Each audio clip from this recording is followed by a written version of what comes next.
TV और मैं हूं सुरभि। 16 जनवरी से नीतीश कुमार यात्रा पे निकलने वाले हैं। इसको लेके तेजस्वी यादव का बड़ा बयान सामने आया है। क्या है ये बयान, आइए हम जानते हैं अली असद से। देखिए, तेजस्वी यादव जो है, सबसे पहले मैं ये बता दूं कि तेजस्वी यादव जो है वो कुछ दिनों पहले यूरोप टूर से वापस बिहार लौटे हैं। जी हाँ। और इसी बीच जो है नीतीश कुमार के बारे में कहा जा रहा है कि 16 जनवरी से वो यात्रा पर निकलने जा रहे हैं। आखिर कौन सी यात्रा पर नीतीश कुमार निकलने जा रहे हैं? और तेजस्वी यादव यूरोप टूर से वापस लौटने के बाद जब पूरे बिहार को, खास करके आरजेडी के जितने भी नेता हैं, उन सबको तेजस्वी यादव का बहुत ज्यादा इंतजार था, क्योंकि विधानसभा चुनाव के बाद वो यूरोप टूर निकले थे। यूरोप टूर से जब वो लौटे तो सबको ये इंतजार है कि अब वो क्या करने जा रहे हैं। नीतीश कुमार तो सीएम बन गए हैं। नीतीश कुमार के सीएम बनने के बाद वो यात्रा करने जा रहे हैं, ये तो हम सबको मालूम हो गया। कौन यात्रा करे वो हम बताएंगे। लेकिन तेजस्वी यादव का अगला कदम क्या होने जा रहा है, वो उन्होंने एयरपोर्ट पर पत्रकारों से बात करने के दौरान उन्होंने वाज़ेह कर दिया है। दोनों जो बातें हैं, ये दोनों को हम विस्तार से आपको बताते हैं। 16 जनवरी से सीएम नीतीश कुमार यात्रा पर निकलने जा रहे हैं। खरमास खत्म होने के बाद 16 जनवरी से नीतीश कुमार समृद्धि यात्रा पर निकलेंगे। इसको लेकर जिला स्तर पर कार्यक्रम तय किए गए हैं। इस दौरान नीतीश कुमार प्रगति यात्रा और निश्चय से संबंधित 7 निश्चय से संबंधित योजनाओं का स्थल निरीक्षण भी करेंगे। इसके साथ ही जिले में चल रही योजनाओं की समीक्षा बैठक करेंगे और नई योजनाओं का उद्घाटन और शिलान्यास भी करेंगे। इसके साथ ही जनता से जनसंवाद भी करेंगे। तो वो बहुत सारे यात्रा जो है वो करने जा रहे हैं। समृद्धि यात्रा, प्रगति यात्रा। इस दौरान जो है 7 निश्चय जो है उससे संबंधित योजनाओं का स्थल निरीक्षण भी करेंगे। अब जो तेजस्वी यादव ने एयरपोर्ट पर कहा है पत्रकारों से बातचीत के दौरान, वो हम आपको बताते हैं। नेता प्रतिपक्ष तेजस्वी यादव ने पटना एयरपोर्ट पर पत्रकारों से बातचीत में कहा कि पिछले साल यानी 2025 अभी 26 आया है, 2026 आया हुए 10 दिन हुए हैं। इस बीच तेजस्वी यादव ने कहा कि पिछले साल कहा, मतलब बहुत सारा इसका मतलब हम लोग निकाल सकते हैं। पिछले साल का मतलब 1 साल पीछे, लेकिन वो मतलब नहीं है, वो 10 दिन पीछे भी हो सकता है, मतलब 10 दिन पीछे वाला ही मतलब है। तो पिछले साल चुनाव संपन्न हुआ। पिछले चुनाव में लोकतंत्र में लोक हारा और तंत्र जीता है। लोक की हार हुई है और तंत्र की चुनाव में जीत हुई है। जनतंत्र को इन्होंने धनतंत्र और मशीन तंत्र बना दिया है। सीधा उनका ईवीएम पर हमला है। हम जानते हैं कि क्या षड्यंत्र रचा गया है। छल कपट से ये जीते हैं। नई सरकार कैसे बनी है ये सब जानते हैं। फिर भी जो मौजूदा सरकार है उसके 100 दिन के निर्णय और नीति पर हम कुछ नहीं बोलेंगे और देखेंगे कि माताओं बहनों को क्या क्या मिलता है। 1 करोड़ नौजवानों को नौकरी कब मिलती है। तो ये बहुत बड़ा दावा जो है तेजस्वी यादव ने किया है। 100 दिनों तक वो बिल्कुल खामोश रहेंगे। 100 दिनों तक वो देखेंगे कि महिलाओं को क्या जो 2 लाख का वादा किया गया वो मिलता है और 1 करोड़ नौजवानों को जो नौकरी का वादा किया गया वो मिलता है या नहीं मिलता है। 100 दिन का टाइम जो है वो तेजस्वी यादव के द्वारा दिया गया है। अगर नहीं मिलेगा तो उसके बाद तेजस्वी यादव जो है वो अपनी आगे की जो प्रक्रिया है वो उसकी शुरुआत करेंगे। जो आगे ट्रोल करना होगा, जिसके बारे में बोलना होगा वो। और ये सिर्फ तेजस्वी यादव नहीं, प्रशांत किशोर हो गए हैं और प्रशांत किशोर खास करके इसके पीछे लगे हुए हैं। वो महिलाओं को 2 लाख का जो वादा नीतीश कुमार ने किया है 10,000 रुपया देकर, जैसा कि नीतीश कुमार पर आरोप लगाए गए हैं कि 10,000 रुपया महिलाओं को देकर वोट जो है खरीदने का काम किया गया है। वोट खरीदा गया तब जाकर नीतीश कुमार जीते हैं।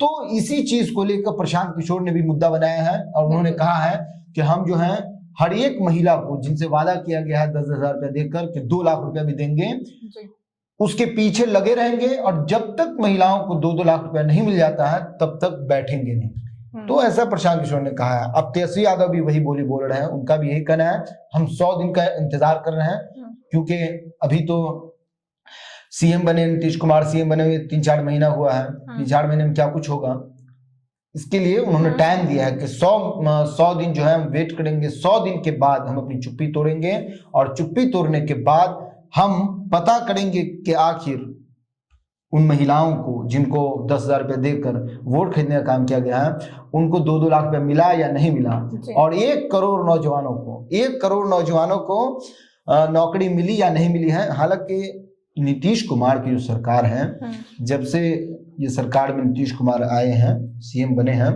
तब से जो काम है वो हमको देखने को मिल रहा है चारों तरफ।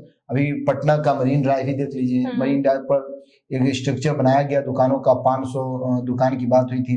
अब जो है वो सारे दुकान बन गए, रेडी हो गया, लेकिन वो जो दुकान है उन सबको हटा दिया गया है फिर से, और नया सिस्टम लाया गया है कि नए पैटर्न पे दुकान बनेगा, जिसके जरिए जो है और लोग जो है आकर्षित होंगे, टूरिज्म जो है वो बिहार का बढ़ेगा।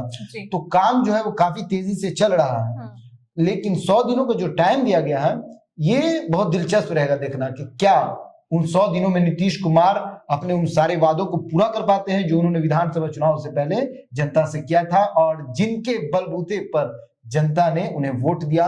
और खास करके वो 10,000 रुपये वाला जो पैटर्न है, जो महिलाओं के खाते में गया, और महिलाओं के खाते में जाने के बाद नीतीश कुमार की सरकार बिहार में फिर से बनी है। तो नीतीश कुमार से तो सभी को उम्मीद है, और जरूर नीतीश कुमार जो है अपने इस कार्य को अंजाम जरूर देंगे। नीतीश कुमार 16 जनवरी से यात्रा पर निकल रहे हैं, तो वो जो यात्रा है, इस दौरान जो है नीतीश कुमार समृद्धि यात्रा करेंगे, प्रगति यात्रा करेंगे, और 7 निश्चय से संबंधित योजनाओं का जो है वो निरीक्षण करेंगे। तो नीतीश कुमार से हमें उम्मीद है कि नीतीश कुमार जरूर कुछ करेंगे। तेजस्वी यादव ने भी अपना बयान दे दिया है, साफ कर दिया है कि 100 दिनों का सिर्फ और सिर्फ वक्त है, 100 दिन के बाद हम अपनी चुप्पी तोड़ेंगे, और लोकसभा विधानसभा में नेता प्रतिपक्ष तेजस्वी यादव जो है वो, अब देखिए विधानसभा में नेता प्रतिपक्ष की बहुत जिम्मेदारी होती है, अगर है तो आवाज कौन उठाएगा, जनता की, वही उठाएगा।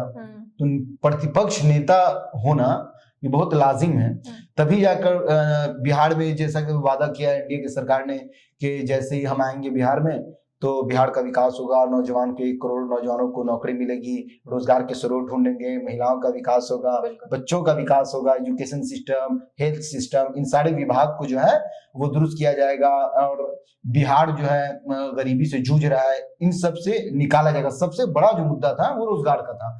तो इन सारे मुद्दों पर जो है इस बार नीतीश कुमार को वोट मिला है, तो नीतीश कुमार इन सारे मुद्दों पर काम कर रहे हैं नहीं कर रहे हैं, इसको कौन देखेगा?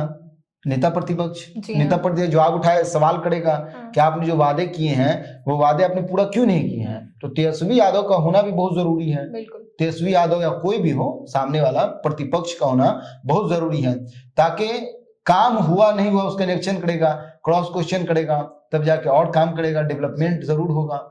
तो ये सारी बातें जो है ये तेजस्वी यादव जो है उन्होंने 100 दिनों का टाइम दिया है, और नीतीश कुमार यात्रा पर निकलने जा रहे हैं 16 जनवरी से। ये सारी बातें थी जो हमने बता दी अपने दर्शकों को। और सबसे जरूरी बात यह है कि तेजस्वी यादव ने जो लफ्ज कहा है वो लफ्ज हम हूबहू आपको बताते हैं, ताकि आपको उनके जो शब्द हैं वो आपके कानों में पड़े, और आपको भी याद रखे क्या तेजस्वी यादव जो है वो 100 दिनों के बाद अपनी चुप्पी तोड़कर उस पर एक्शन लेते हैं कि नहीं, कि नीतीश कुमार ने काम किया या नहीं किया। तो तेजस्वी यादव ने जो ट्वीट किया है, उन्होंने कहा कि ये सरकार की जिम्मेदारी है कि जो घोषणा पत्र उन्होंने जारी किया है उसे धरातल पर लाने का काम करेंगे। 100 दिन तक हम कुछ नहीं बोलेंगे, 100 दिन तक नेता प्रतिपक्ष, बिहार के नेता प्रतिपक्ष तेजस्वी यादव जो है वो कुछ नहीं बोलेंगे, और अपनी चुप्पी जब तोड़ेंगे तब पता चलेगा कि बिहार का कितना विकास हुआ है, 1 करोड़ नौजवानों को रोजगार मिला या नहीं मिला, और जो महिलाएं थी जिनको 10-10 हजार रुपया दिया गया, जिसके बारे में कहा जाता है कि 10-10 हजार रुपया दे के वोट खरीदे गए हैं, तो क्या उन महिलाओं को 2-2 लाख रुपए खाते में आते हैं या नहीं आते हैं, कितना बिहार का विकास हुआ या नहीं हुआ, इस पूरे मामले पर आपकी क्या राय है, अपनी राय कमेंट बॉक्स में जरूर दें। तो फिलहाल इस पेशकश में इतना ही। आए कि खबरों के लिए बने रहे हल्ला बोल टीवी के साथ। धन्यवाद।